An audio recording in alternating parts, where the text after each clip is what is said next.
حضرت انس بن مالک انصاری رضی اللہ عنہ جو نبی کریم صلی اللہ علیہ وسلم کے خادم اور صحابی تھے نے خبر دی کہ حضور صلی اللہ علیہ وسلم کے مرض الموت میں حضرت ابوبکر صدیق رضی اللہ عنہ نماز پڑھایا کرتے تھے۔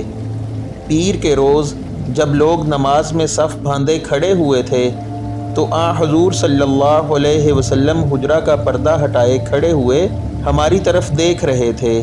آپ صلی اللہ علیہ وسلم کا چہرہ مبارک حسن و جمال اور صفائی میں گویا مصحف کا ورق تھا۔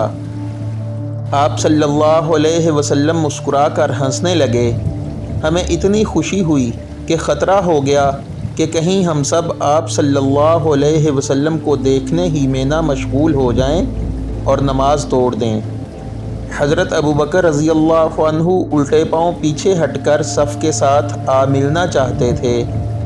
انہوں نے سمجھا کہ نبی کریم صلی اللہ علیہ وسلم نماز کے لیے تشریف لا رہے ہیں، لیکن آپ صلی اللہ علیہ وسلم نے ہمیں اشارہ کیا کہ نماز پوری کر لیں۔ پھر آپ صلی اللہ علیہ وسلم نے پردہ گرا دیا۔ بس حضرت صلی اللہ علیہ وسلم کی وفات اسی دن ہو گئی۔